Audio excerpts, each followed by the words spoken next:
Praise the lord. శుభోదయం. Good morning. దేవుని ప్రియులందరికీ ఉదయకాల శుభాలు. మీరందరూ బాగున్నారని తలుస్తున్నాను. మరొకసారి ఈ రకంగా మీ ముందుకు రావడానికి దేవుడు అనుమతించిన ఈ సమయాన్ని బట్టి దేవునికి వందనాలు చెల్లిస్తూ మీరందరూ బాగున్నారని తలుస్తున్నాను. లోకాసు వార్త 17వ అధ్యాయము 32వ వచనాన్ని చదువుకుందాం.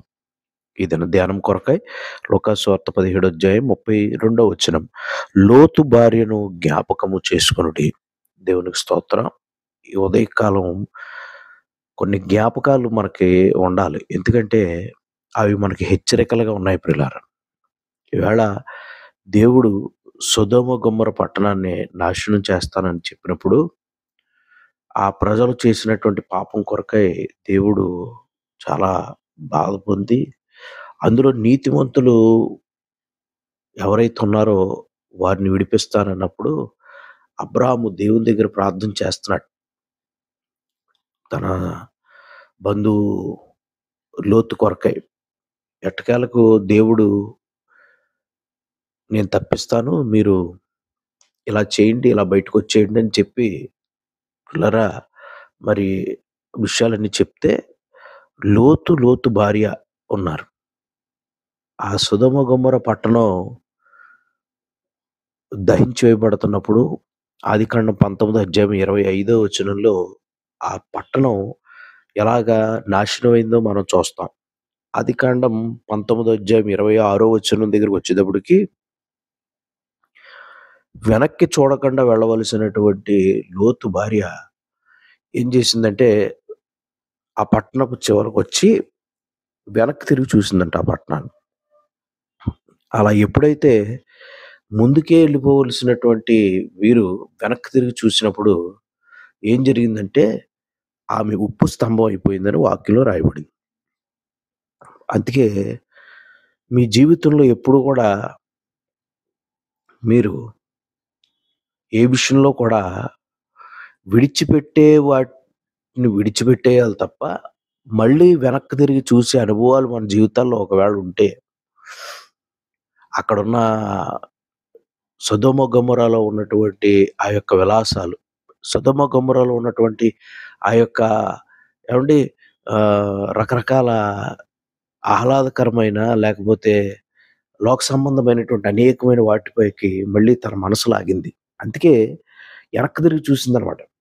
ఎమ్మటే ఆమె ఉప్పు స్తంభం అయిపోయినట్లుగా వాక్యంలో మనం చూస్తున్నాం.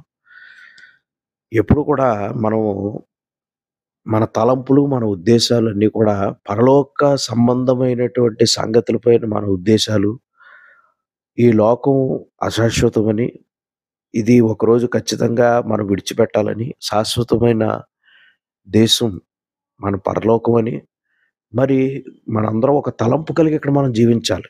ఏదైతే వదిలేయాలనుకున్నామో, ఏదైతే విడిచిపెట్టాలనుకున్నామో, ఇక మళ్ళీ వాటి వైపుకి తిరిగి చూచే పరిస్థితులు మన జీవితాల్లో ఉండకూడదు. ఈ ఉదయకాలం ప్రభు చెప్తున్న పాఠం అది. అందుకే ఆ లోకాసు వార్త 17వ అధ్యాయం 32వ వచనంలో చెప్పుకొచ్చిన మాట ఏంటంటే, లోతు భార్యను మీరు జ్ఞాపకం చేసుకోండి. ఆవిడ జీవితం ఎలాగైపోయింది.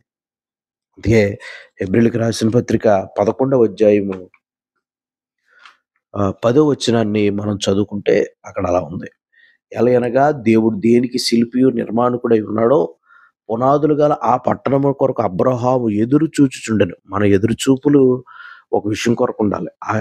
దాని విషయంలో తలంపులు మనం కలిగి ఉంటున్నప్పుడు ఈ లోక సంబంధమైన వేటివైపు మళ్ళీ మనం వెనక్కి తిరిగి చూడం. కనుక దేవుడు ఉదయకాలం ఇచ్చిన సందేశం మనసులో పెట్టుకుని ఎప్పుడు కూడా వెనుకున్నవి మరిచి ముందున్న వాటి కొరకు వేగిరపడాలి. నాగిటి మీద చేయి వేసి వెనుక తట్టు చూచువాడు ఆయన రాజ్యమునకు పాత్రుడు కాడని దేవుడు వాక్యం చెప్తున్నాడు. కనుక ఈ ఉదయకాలం చాలా దారుణమైన సంగతి. వెనక్కి వెళ్ళిపోయే అనుభవాలు కలిగిన వాళ్ళు ఆత్మీయ జీవితంలో కూడా పైన ఎదరకే సాగవలసి నీవు వెనక్కి తిరిగి మళ్ళీపోతే మనం వెనకబడిపోతున్నాం అనే విషయాన్ని మీరు గుర్తుపెట్టుకోండి. లోతు భార్యని జ్ఞాపకం చేసుకోండి. ఎప్పుడు కూడా వెనక్కి వెళ్ళిపోయే వారికి ఉండకూడదు, ముందుకు సాగే వారికి ఉండాలి. దేవుడి తలంపులు మనందరిని దీవించి మనం ఎక్కడెక్కడ మన ఆత్మీయ జీవితంలో వెనకబడిపోయామో, వెనక చూపులు చూస్తున్నామో ఒకసారి మళ్ళీ మనం రెన్యూ చేసుకుని సరి చేసుకుని ముందుకెళ్ళే ప్రయత్నం చేద్దాం. ప్రభు మనల్ని అందరినీ దీవించి ఈ దినం మనల్ని ఆశీర్వదించి మనం చేసే ప్రతి పనిలో ప్రభు మనకు తోడై ఉండి ఆయన మనల్ని ముందుకు నడిపించును గాక. ఆమేన్. ప్రార్థన చేద్దాం. మా పరలోకపు తండ్రి, ఆశ్చర్యకరుడా, గొప్ప దేవా, మీకు కృతజ్ఞతలు చెల్లిస్తున్నాం. మమ్మల్ని మీ ఆత్మతో నింపండి. ఈ దినం చేసే ప్రతి పరిచర్య, పనిలో, ప్రయత్నాలన్నిటిలో తోడై ఉండండి. మా దేశ నాయకులు, రాష్ట్రం, ప్రభుత్వం పాడిన పంటను దీవించి, బలహీనులందరిని బాగు చేసి, వ్యాధులను స్వస్థపరచండి.